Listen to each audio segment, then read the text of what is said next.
Bhagavad Gita, chapter 6. We'll chant from verse number 17 to 25.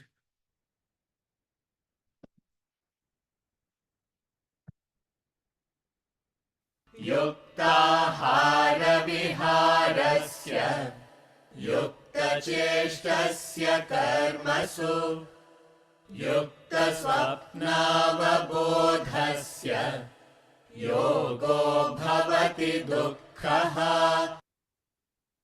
यदा विनियतं चित्तम् आत्मन्येवावतिष्ठते निःस्पृहः सर्वकामेभ्यः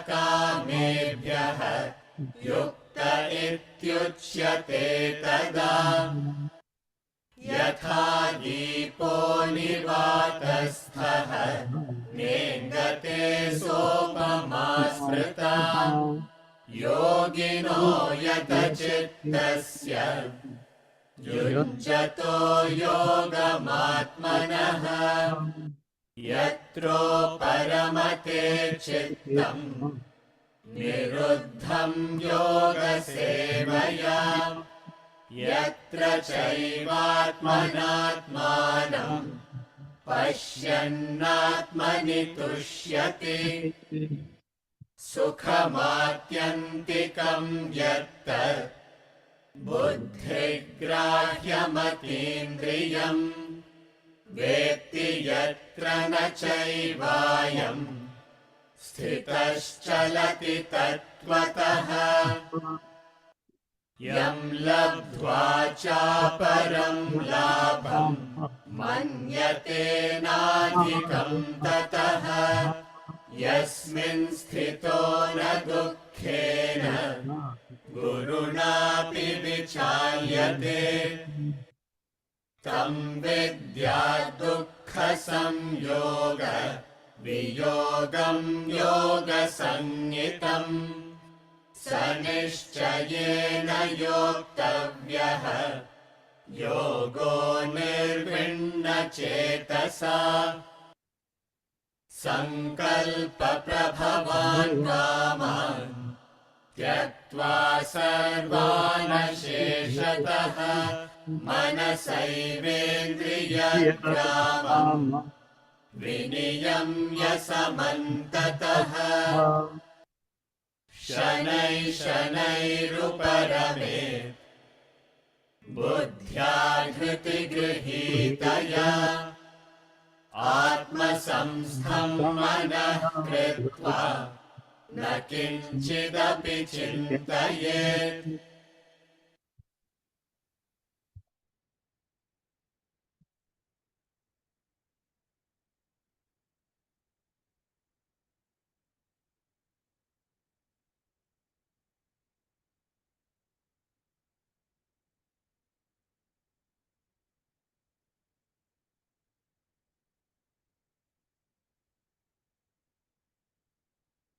Last week we studied verse number 16.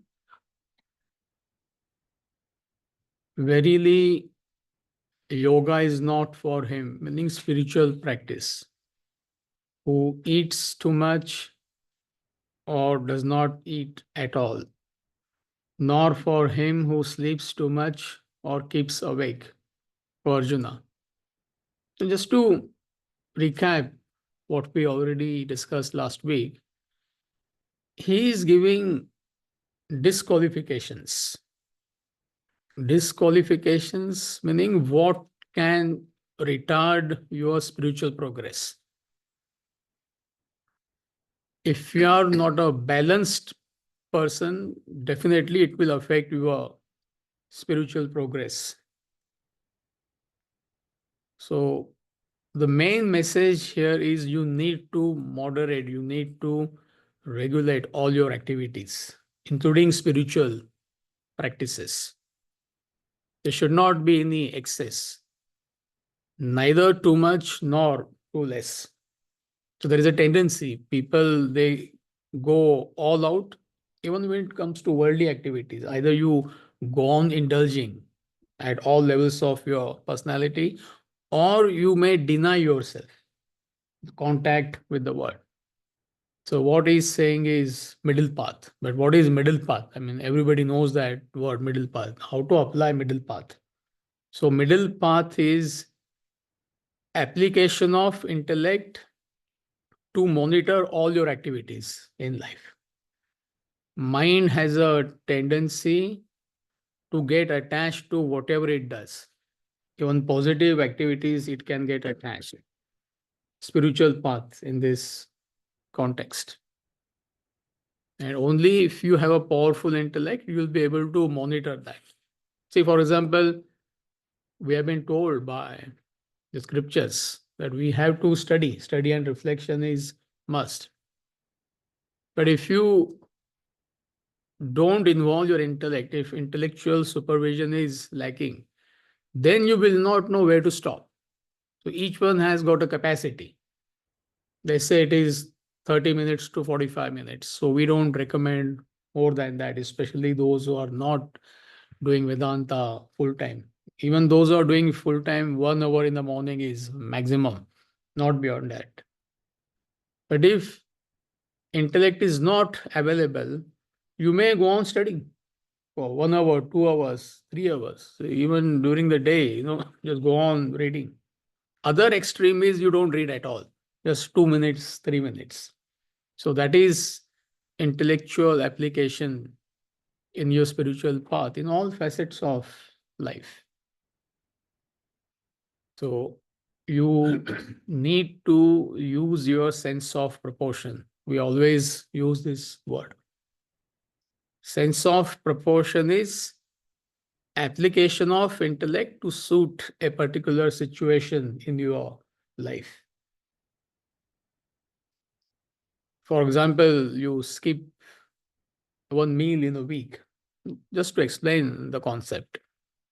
Like we, Friday evenings, we skip a meal. So they say you're sticking to the same discipline. And it happens to be the wedding reception of your best friend's daughter. So you can't go there and say, today I'm fasting.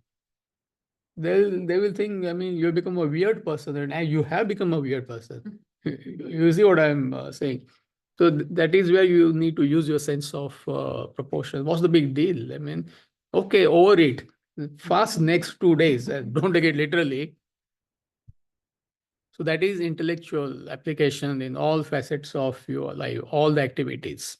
How much you perceive, your emotions, your intellect, proportion of karma yoga, bhakti yoga, jnana yoga. So when you moderate, when you regulate all your activities, then you progress on the spiritual path. So this is what we covered last week. So is group okay? Those who are attending online?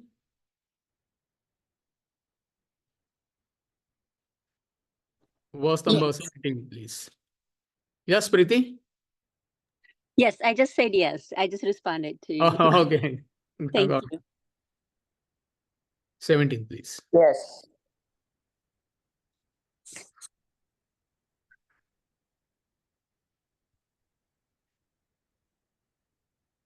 युक्ताहारविहारस्य युक्तचेष्टस्य कर्मसु युक्तस्वप्नावबोधस्य योगो भवति दुःखः युक्ताहारविहारस्य युक्तचेष्टस्य कर्मसु युक्तस्वप्नावबोधस्य योगो भवति दुःखः. To him who is regulated in eating and recreation, regulated in action, who is regulated in sleeping and waking, already covered in verse number 16. He's just concluding.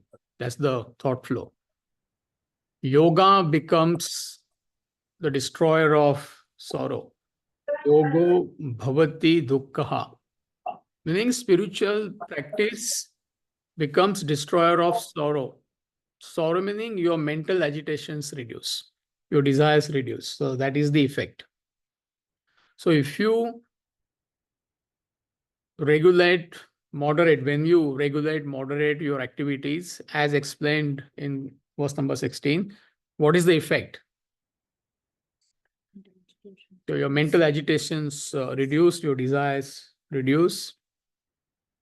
There is peace, there is harmony, there is contentment in your life.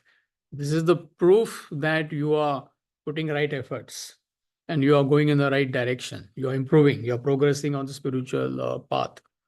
If it is not happening, then you know something is going wrong. So you need to find out what's happening. You could be sincerely following spiritual path for 10 years, 15 years.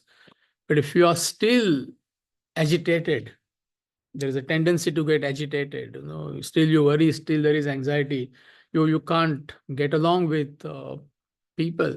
So there is something, medicine is not working. It is as simple as that. So the proof of the progress, spiritual progress, is spiritual practices, they become destroyer of sorrow. Sorrow meaning mental agitations, not to be taken literally. You can take it literally also. Mental agitations reduce gradually.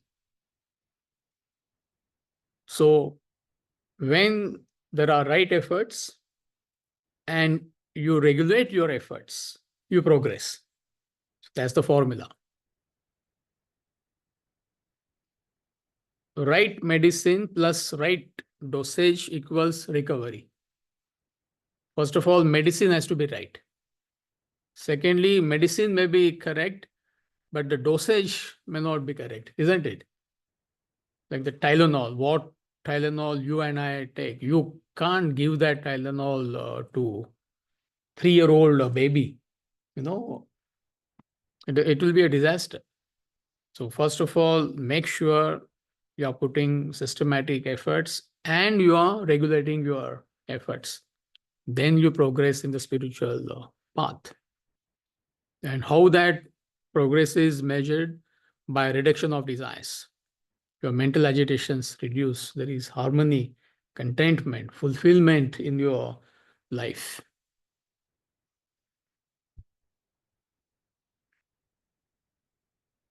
And whatever efforts you are putting, spiritual practices, which is karma yoga, bhakti yoga, jnana yoga, and even your activities, all your worldly activities, everything is means to an end. So if you understand that, then you will not get lost into any aspect of your life, including spiritual path. Yes, you need to work to purify your personality. It could be in profession, it could be in business. But what is the end result? End result is the goal of self-realization or self-purification. Somebody cannot relate to self-realization. It is okay. Self-purification culminates in self-realization. So whatever activities you are doing in life, whether you're doing exercise, right? Whether you want to have a family or you don't have to have a family, all your activities, what you eat, you do exercise, maybe you need some recreation, all these are means to an end, which includes spiritual paths, spiritual practices. So if you get involved in the means, it defeats the purpose. And how you can get involved in the means? Either you can go all out or you deny yourself. Both will impede your progress. So the end goal is your spiritual evolution or self-realization. And all your activities at physical level, emotional level, intellectual level, they are means to an end. So if you keep that as a goal, if you remember this, then you will not get lost in life. So that is another implication. So he's repeating. He just mentions recreation and action. Means moderate your activities. The recreation is you go out with your family. It is recreation, but you could do it to indulge. Day in and day out, you are doing that only. right? Other thing is you're not, I don't go anywhere at all. Me and my best mate. I mean, you will become, I don't know, it will be a disaster. Similarly, action. Action is must, but action is means to an end. You're professional, you're in IT, somebody could be in business, somebody could be in a spiritual path like promotion of Vedanta like me. Everything is means to an end. So these are some points in verse number 17. So he is mainly talking about the effect. Formula he gives in verse number 16. 17 is the test. It becomes the destroyer of sorrow. That's the message. Verse number 18, please.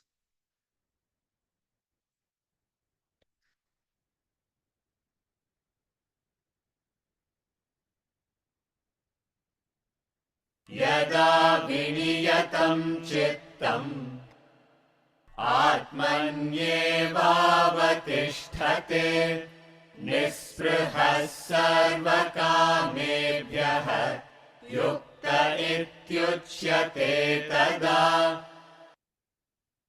यदा विनियतं चित्तम् आत्मन्येवावतिष्ठते निःस्पृहः सर्वकामेभ्यः युक्त इत्युच्यते तदा. Translation. When a perfectly controlled mind rests in the self alone, freed from desire for all objects, then it is said to be established in yoga.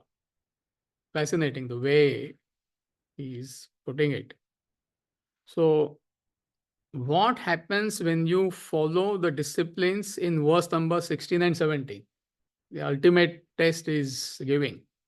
So, what is that ultimate test? Where is your mind? Ask yourself this question. Where are your thoughts?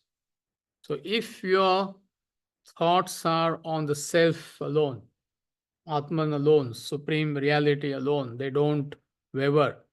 So, it's the ultimate test that you're on the right track. It's a very high state that constantly you are thinking of that. I think yesterday somebody dropped me at the airport. No, I was in New Jersey with Gautam Ritika. We have another center there. So I had gone there for some work. And somebody gave me a lift. And he asked me a fascinating question. So I think it will be useful for the group. You know? So that gentleman is doing e-learning. He attends 2 or 3 sessions in person in New Jersey at Gautam's place. Vedanta Academy he visits every year for our annual retreat. Very sincere seeker. His only regret was he's not able to attend small group discussions. They also have. I said, not to worry. I mean, at home also you need to. I mean, the wife will say, "What is happening? 4 days in a week you are gone." So then he asked me, as you advance spiritually, right, or advanced spiritual seeker, what does it mean? Does that mean my concepts are more clear? I get more clarity. I understand subject. For example, what's the difference between intrinsic, extrinsic illusion? I'm giving you subtle concepts, right? Or chapter 15, it talks about that tree which is upside down. So they are very subtle concepts of Vedanta. So do I gain more clarity? So does that mean that you are advanced spiritually? To which I said, per se it means zero, nothing.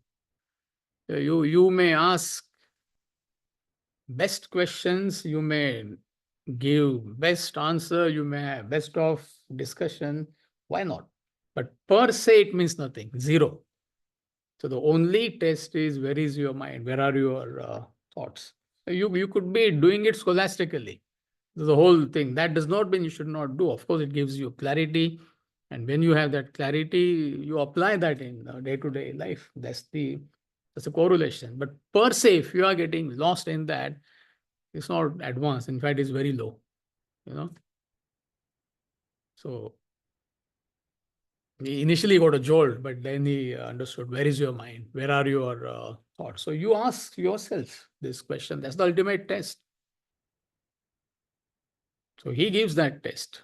When your mind is firmly established on the self, nothing else.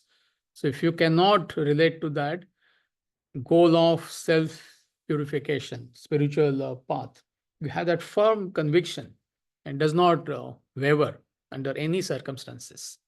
So your mind is firmly established on the self. Doesn't matter where you are or what you are doing in life, what is happening in your life. You may be in best of circumstances, you may be in worst of circumstances. You may be experiencing joy, you may be experiencing sorrow. You don't lose that fixation. You may enjoy best of health, or you may be bedridden. You don't lose that fixation. I think yesterday we had a video call with Ritika's father. No, Ritika is my colleague. Most of you know Gautam's wife. And her father used to host Swamiji in Punjab when Ritika was just a baby, like 2, 3 year old. So he went there for 10, 15 years. So, and unfortunately, Ritika's father, he got a stroke 9 years back. He was 70, now he's 79. Yeah, I know family for last 25, 30 years. So I was there with them. So we did that FaceTime. You know? I was surprised to see he's so cheerful. I mean, I I found it inspiring. He does e-learning. He attends Gautam's lectures, participates in everything, and his only neck is moving. The rest of the thing is all gone, and right hand little bit. It is so cheerful. You can't fake that. How long you can fake that? Where is your mind? In best and worst of circumstances. So either way, you can lose that fixation. You're getting it. Something is something good is happening in your life. Joy. Why not? You enjoy joy, but you don't get lost in that. It could be wealth, it could be family, it could be success as far as your career is concerned. Most people they completely lose their focus. I'm talking about those who may have some kind of spiritual inclination. I'm not talking about worldly people. Or you may lose that focus when something sad happens in your life, whatever it may be. Health example I gave. It could be some conflict in a family. You may not be responsible for that. It could be something to do with your children. It could be something to do with a political situation, something to do with maybe peace and war. So, in joy, in sorrow, in pleasant and unpleasant situations in life, you do not lose that fixation. Now, you apply that formula and you find out where you are. It's a very high state. And that is a definition of meditation. You're getting it. What is the definition of meditation? That your mind is focused on a single thought, the thought of supreme reality, to the exclusion of all other thoughts.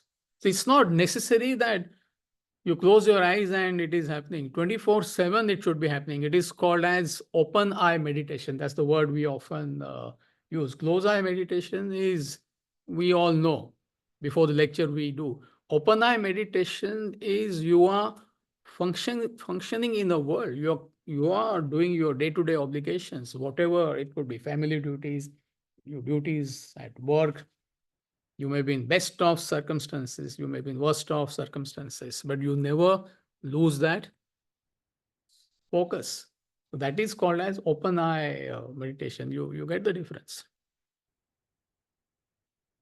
And we often give this example, it's a very useful example. How a mother carries a child in the womb. Think all ladies, they will understand. For men, it is difficult.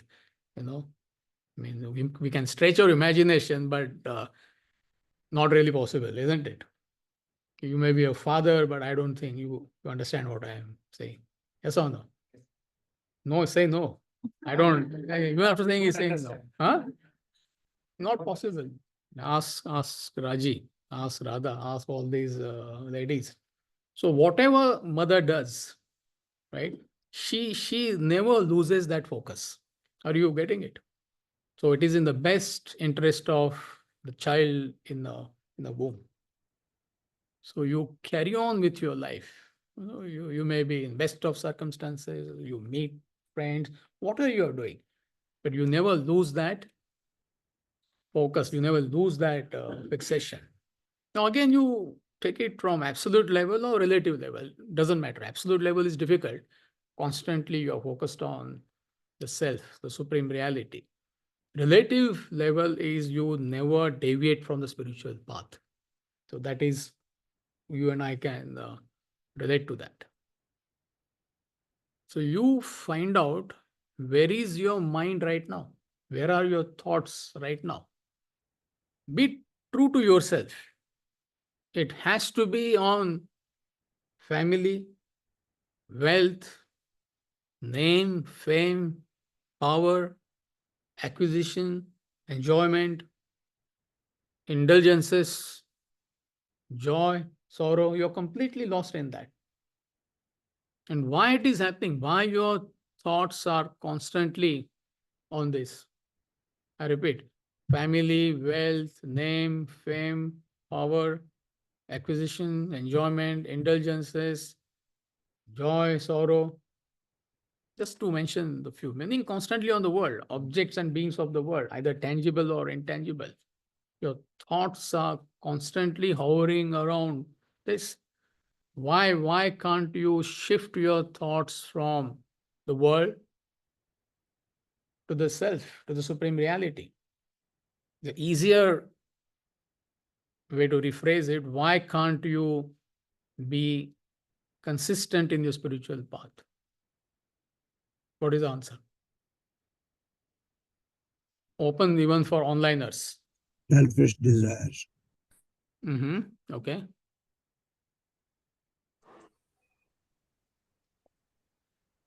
Mind is not focus at the self. Why? That's Because too many activities outside going and mind is fluctuating. The goal is not properly fixed. No, you're not wrong. Activities could be dynamic. I mean, that is the backdrop of Bhagavad Gita. It is not given in the monastery. It is given in the battlefield. It is symbolic. So don't ask whether it was actually given in a battlefield. It defeats the purpose. No, nobody knows. Could have been given. Could have been. Common sense tells you it's not possible. It's all like it's a story. Bhagavad Gita is not a story. The way it is presented. So why your mind is on the world 24/7? Why can't you shift it? Even if you want to, why? Mind is not purified yet. Mind is not purified yet. Correct? We're identifying with the mind. Sorry? We're identified with the world and the mind. Yeah. So all the correct answers. It is because of desires. The ego and the human condition. Egocentric desires. Correct. All these are correct answers. So you cannot shift your focus from the world to the spiritual path. I'm not talking about supreme reality. It includes, of course. So even spiritual path, you cannot be consistent because of too many desires. It is as simple as that. So therefore, you have to offload your desires. How you offload your desires? Through knowledge, through spiritual practices, action, devotion, and study and reflection, karma yoga, bhakti yoga, jnana yoga. So that you already know. You could be in a spiritual field, so-called spiritual field, and your mind could be completely on worldly things.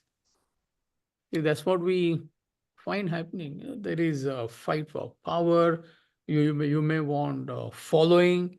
You may want to control the spiritual organization. It has got no meaning. It just becomes a business. It is a spiritual path, but it is reduced to something mundane, like NGO. You could have an NGO. It's such a great thing that you want to serve, whatever cost, that you could get caught up in. I want to become the president. I want to become a treasurer.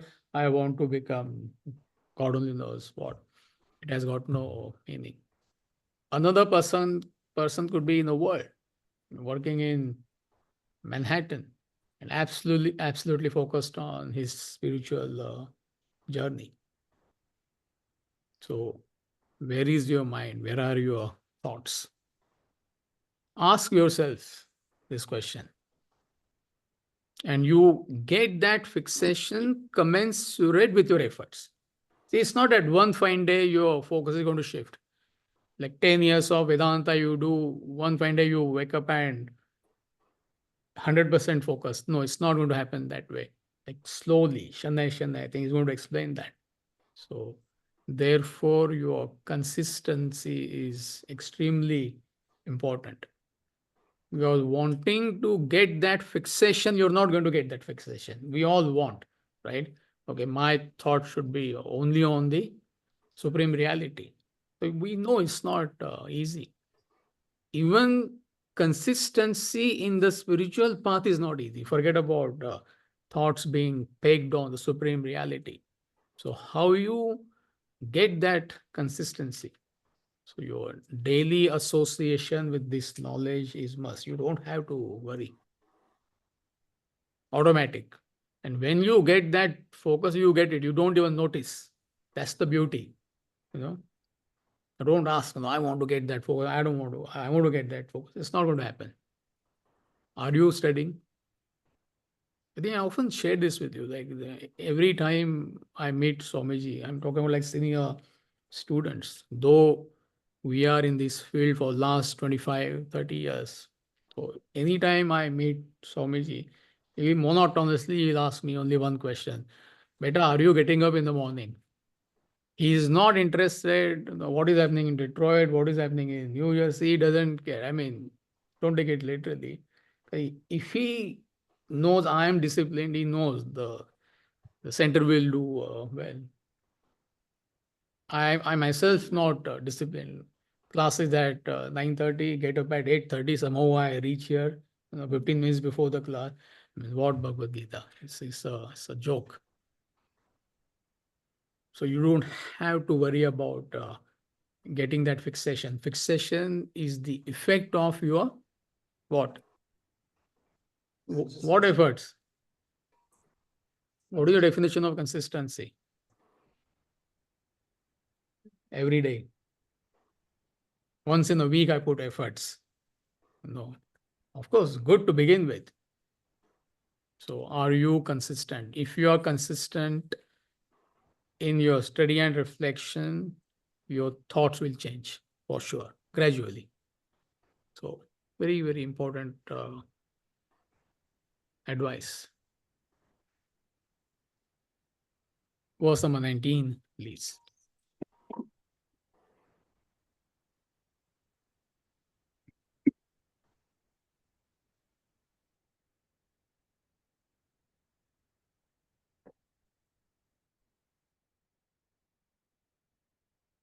यथा दीपो निवातस्थः नेङ्गते सोपमा स्मृता योगिनो यतचित्तस्य युञ्जतो योगमात्मनः यथा दीपो निवातस्थः नेङ्गते सोपमा स्मृता योगिनो यतचित्तस्य युञ्जतो योगमात्मनः. So very famous verse. Those who know Bhagavad Gita, oft quoted. So the third topic starts from verse number 19. So 19 to 24 is topic 3. It's called controlled mind remains peaceful. So the translation is, as a lamp in a windless place, yatha deepa niva tastaha, does not flicker, that simile reflects a yogi meaning a spiritual person, with subdued mind practicing union with the self. So he is comparing a calm mind, a spiritual person, to a lamp in a windless place. That's a comparison. When can mind have that fixation? It does not flicker at all. Right now, what is happening to us? It's a question of more or less. Mind is going all over the place to the objects and beings of the world. It could be tangible, it could be intangible. It's like a flame which is flickering. So why can't the flame is steady? Why can't your mind be focused on the supreme reality 24/7? So that's the comparison. So he's talking about a very advanced seeker. So, so it's a simile. So you need to understand what are we comparing. So he is comparing when he says lamp. Bhagavad Gita was written 7,000-8,000 years back. So that time everybody used lamp, earthen lamp. You know, in today's context, you can say candle. I mean, then you can, you can see it on the screen. So the flame is compared to the mind. Wind is compared to the passions of the world. You know, you have attractions for the world, objects and beings of the world. So that is wind. The fuel is your egocentric desires. Fuel is necessary, right? Wick. Wick is compared to the ego or the individuality. And the windless place, you can imagine a shade, lamp shade. You know, I haven't shown it there. I couldn't find a good picture. You know, it spoils the whole thing. But you just imagine there is a shade or it is in a windless place. So the shade you can compare to the knowledge of the scriptures and the spiritual practices it recommends. So that's the comparison. Now, there are three facets to this simile. Number one, when flame is steady, what happens? You would ask yourself this question. When flame flickers, what happens? And third is, what happens when the wind is too much? See, I repeat, three questions we are analyzing. And you can, when you go home, you can analyze on your own. I'm just giving you a few points. When flame is absolutely steady, what happens? Meaning when mind is steady, what happens? Understood.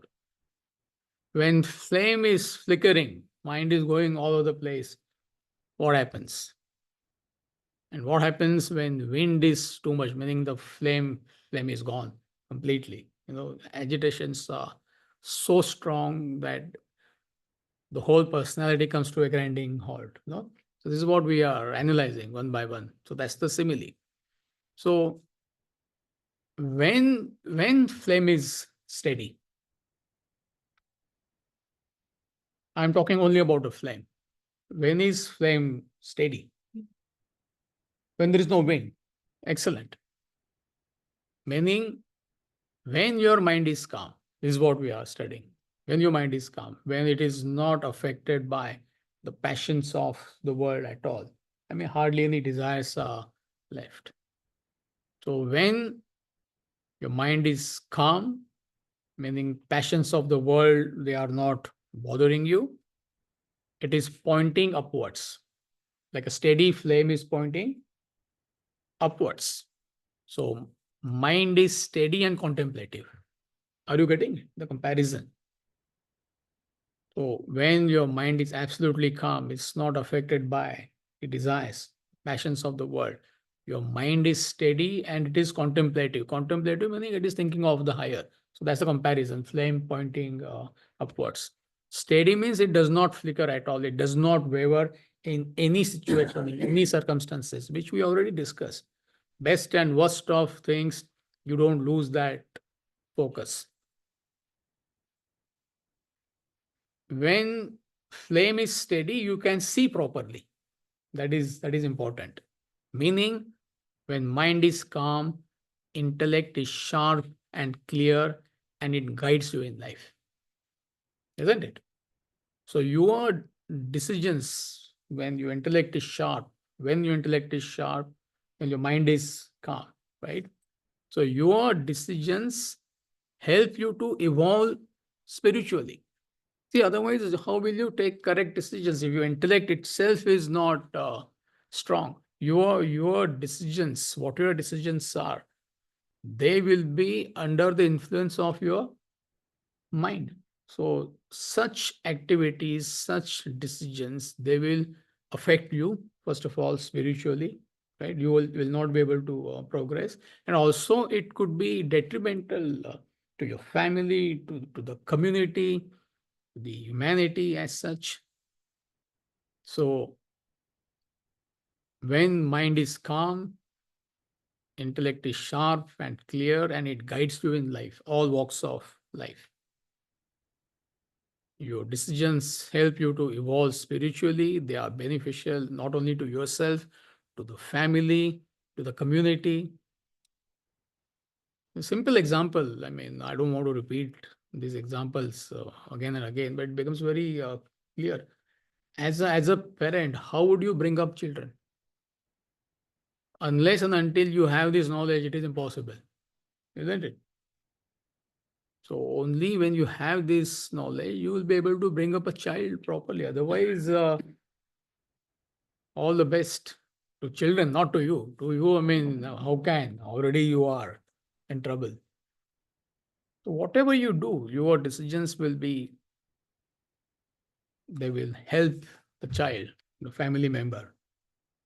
Too much of pampering. Simple example. You need a powerful intellect to control that, isn't it?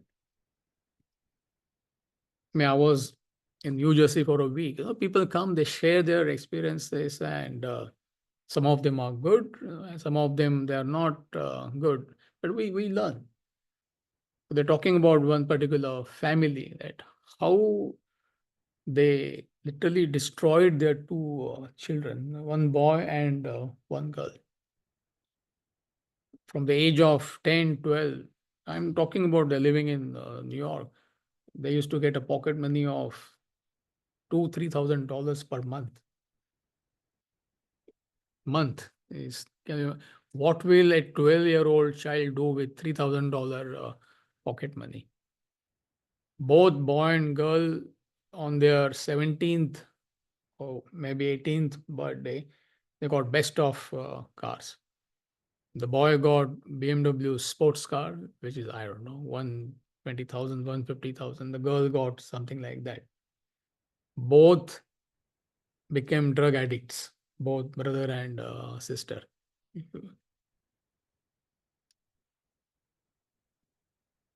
So how would you, can any person who has got an ounce of intellect pamper to this extent? You getting it? So I'm giving you examples from day to day life. Otherwise, it becomes difficult. Your decisions help you to evolve spiritually. I mean, what does it mean? Or you could destroy yourself also. Forget about your family. So all walks of life, you have that clarity. And when flame is steady, it also burns the fuel. The weak burns the fuel, meaning your ego and egocentric desires are destroyed. That is what it means. When flame flickers, what happens? Now it's very easy. When does the flame flicker? When it is too windy, isn't it? When there is no shade. So your mind goes all over the place when it is affected by worldly passions. Meaning intellect is weak. You are inundated with desires. And you have no knowledge to control your mind. Therefore, you need spiritual practices. So flame goes in all directions and can't see properly. I mean, how can candle is flickering? How can you see? So similarly, your mind runs helter skelter, meaning it is agitated. intellect is not available to guide it in life, and therefore action suffers. Uh, Corporate world, business world is the best example. And the stories which I keep hearing from so many people, I mean, I don't know how all these companies are functioning. And therefore, they're not functioning. Now we know we're full of agitations. It's difficult to have one-to-one conversation, communication with most people. It's you take that challenge. Can you talk on one topic without wavering? This is the best example. In fact, Swamiji gave that test to us long time back. I remember it was in my 6th or 7th month. When you're talking, can you hold on to one line of thought? It's not easy. In an informal setting is okay, but there also it is. At least talk on one topic. I mean, it's like a soccer match. By the time you you make an attempt to talk on something, oh, weather is so beautiful. Yeah, I think for November it is not bad. You don't even get to say bad. When are you going for India? I booked my ticket. You can't complete. How was New Jersey? So I try to tell you how was New Jersey. I heard there is wildfire. The weather is very bad, right? So okay, I'm talking about wild fire. When is that baby shower? So you apply this test. See, the reason is mind is going all over the place. So how can such a person, such people run businesses or corporate sector, any job? Meaning when mind is agitated, the practical application is your action suffers. How can you be productive in whatever you're doing in life? You cannot be consistent in your spiritual path. One day you're in good mood, you'll come for Bhagavad Gita. Next day you're in bad mood. So every alternate day keeps on happening. This is my life, this is your life. So when are you going to be available mentally in a good mood for 1 month? Ask yourself. Find out. And what happens when wind is too much? What happens to the flame when it is too windy? It goes out completely. It goes out. There is darkness, but the fuel remains. Fuel is not gone. Fuel remains. So what do we learn from this? You cannot function or action comes to a grinding halt when mind is totally agitated. Meaning intellect is not available at all. There's so many examples. I mean, like you can't do anything at all. You're so depressed. The word they use is chronic depression. All these are fancy words. All it means mind is completely gone. Intellect is not available at all. But your desires remain. Where will they go?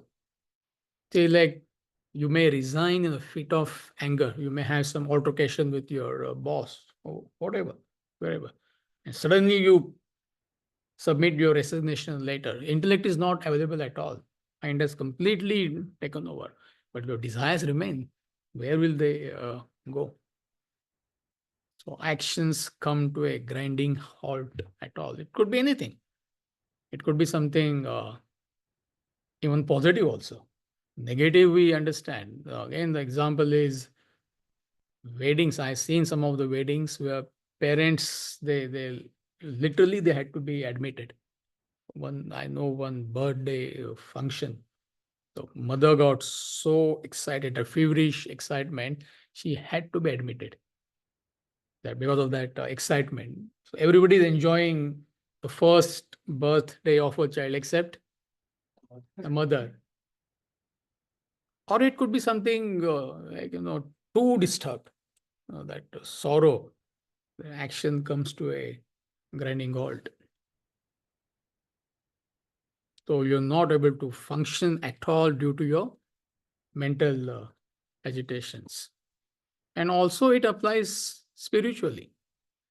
That when mind takes over completely, your spiritual journey comes to a grinding halt, isn't it? You can get sucked into anything. It could be in wealth, it differs from person to person. Another person may get sucked into some family thing. The third person may get completely sucked into like gross indulgences. But the principle is same. Intellect is not available at all. I'm talking this last example is in the context of you and me. You know, sincere seekers or relatively sincere seekers. Anytime mind can overpower that spiritual desire and the whole thing. You know? So it could be something happy. Therefore, I'm trying to give you example. Or something negative happens. I mean, I don't want to give my example, but I lost my wife. Everybody knows. Such a lovely, I mean, New Year's Eve, everybody was talking about her. You know, Rucha this, Rucha that. You know, she was a lovely girl. 2 o'clock in the morning, I came to know she passed away. I was awake whole night. 9:30 next day, I took Bhagavad Gita. And you can't fake. I mean, if I had, I mean, how can you fake and talk on Bhagavad Gita? I mean, see, it's not that there is no sorrow. And then something good only. Good, she, you know, good riddance. Nothing. I mean, assumption is you genuinely love. I'm giving an example. I mean, the class continued. Went to India, stayed there for 2 days. Within 3 days, Swamiji was here. Swamiji and Sondaji, and very good event we had. So that sorrow is, if I was not established, if my intellect is weak, see, the whole thing could have gone completely. Oh, I lost my wife. Oh, I lost my wife. Are you with me? Or it could be something positive. So the common example which we give, again, it should not be taken literally. When I've seen so many cases when they got grandchildren, they literally went crazy. I can give you 10 examples. Vijay doesn't know what he means, right? He's not a grand. Are you a grandfather? Not yet. So after 15 years, we'll talk. Right now, he's laughing. You know, it's not applicable to me. What's the big deal? After 15 years, we'll see. Veera Raghavan. After 15 years, we'll see. We're correct, no? Am I correct? Yeah. Yeah. Sometimes the South Indian names I get confused, you know. After 15 years, we will talk. It's not necessary that it's not that. See, it doesn't mean you get grandchild, you get lost. There is no cause and effect relationship. You could get such a joyous thing. Don't say, no, okay, only from far I see. There is nothing like that. You may be with a grandchild, you know, whatever is, if you're obliged to spend some time, but it's something joyous. How can you not be happy? But your head remains on your shoulder. But I have seen people, they lost their focus completely. I mean, gone. The spiritual journey is over. So it could be wealth, it could be family, it could be power, it could be indulgences. It varies from person to person. But when you have this knowledge, see, that flame is always steady. You get any comparison. Doesn't matter where you are. That shade is knowledge. You carry that shade. See, that doesn't mean you don't contact the world. This is the misunderstanding. That windless place is you create that windless place. Best and worst of circumstances, you don't lose that focus. Your mind is absolutely steady. Intellect is crystal clear to guide. You never lose that fixation on the self or spiritual path. Now, why I'm saying it, because it could be misconstrued. Windless place meaning like this. Only when you're doing class. No, that's what's the big deal. You are in the world, you're faced with challenges, you're going through ups and downs of life, you're participating to the extent required, and still you have that fixation. So that's the real test. So fascinating, this comparison. As a lamp in a windless place does not flicker. Your mind does not flicker at all, does not waver. You never lose that fixation. So that simile reflects a yogi. That is spiritual path, practicing union with the self. So irrespective of what is happening in life, you never lose focus on your spiritual goal.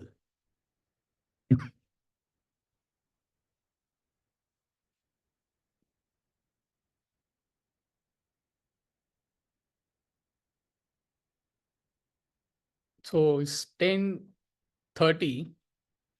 So I'll give you some time to clarify your doubts from verse number 16 to 19. So we'll pause for a minute. And if you have a question, feel free to raise your hand or you can show that thumbs up. Can they wave? Yeah. So it becomes easy. You can just wave and you can draw my attention.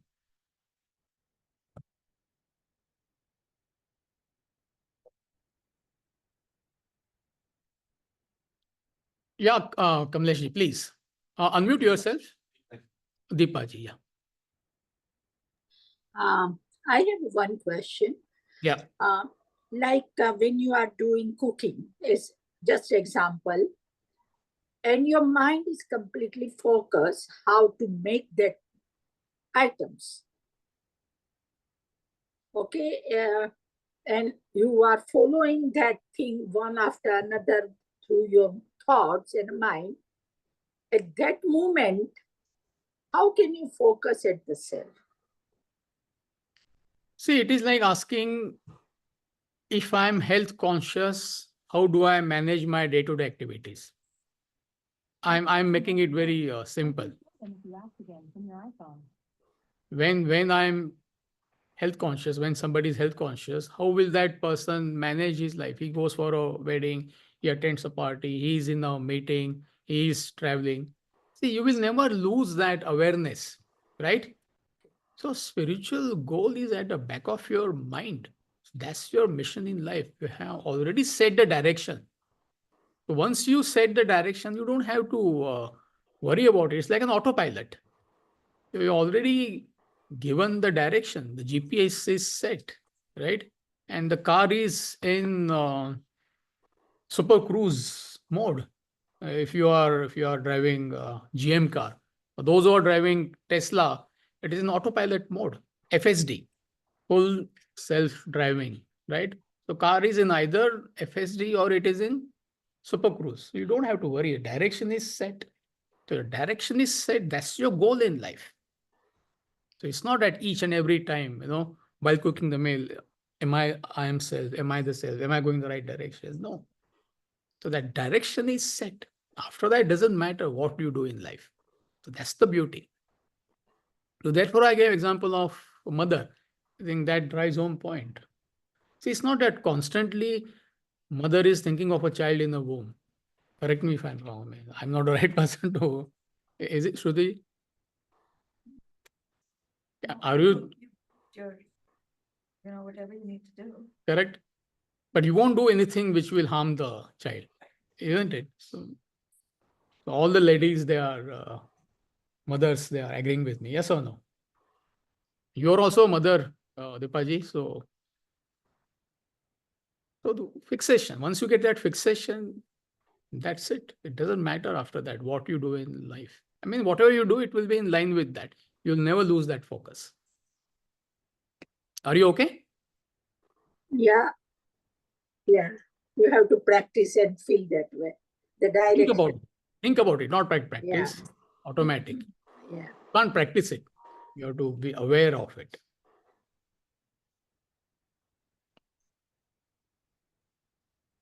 Online, anybody? Any questions? Yes, please. Yeah, please unmute.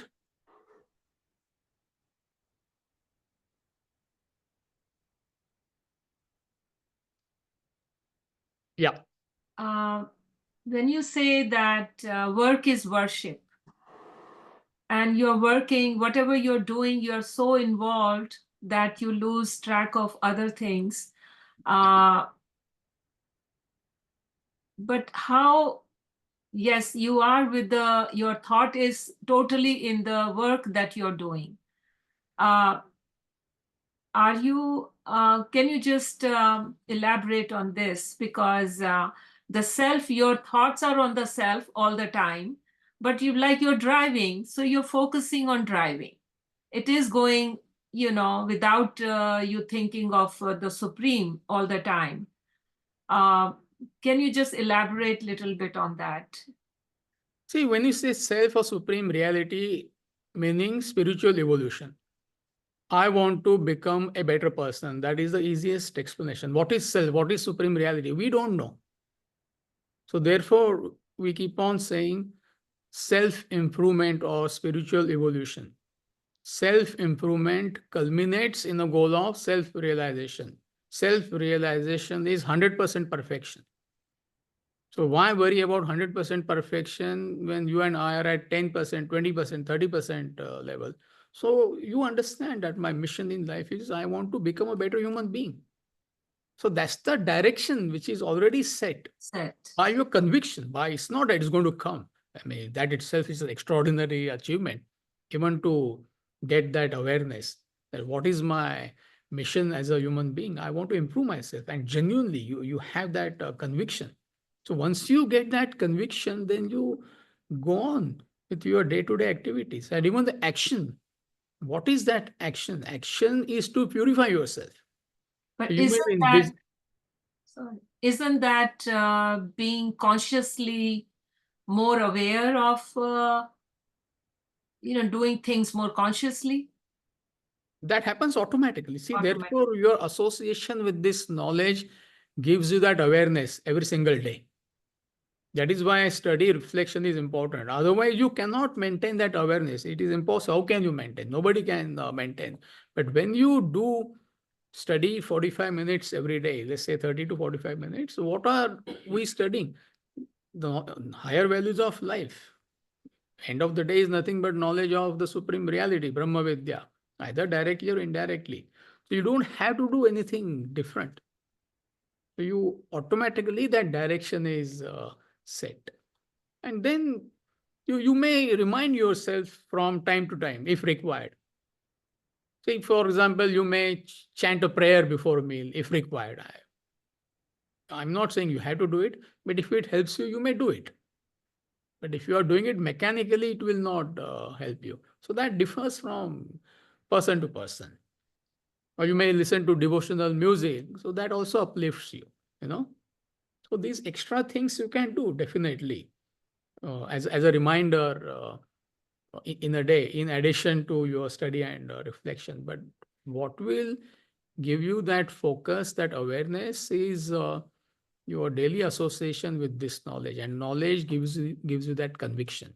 And once you get that conviction, it is impossible. So therefore, I gave my own example. It's nothing extraordinary about that. I mean, why did I not lose that focus in worst of circumstances in my life? Because of that conviction, you know. Thank you. Thank you.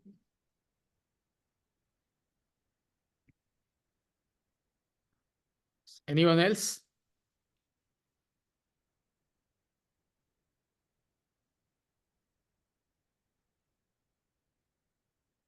All right. Okay, great. So please read commentary on verse number 16, 17, 18, and 19. So a lot of concepts are mentioned even in the book, in addition to what I am explaining. And I think we showed you that PowerPoint on 21st, November 21st, we are having question and answer session, which is Thursday, 7 to 8. So feel free to send your questions. I am sure a lot of you will be having the questions. So we'll take up these questions on 21st. So I'll see you next week. Thank you, Guruji. Thank you. Thank you.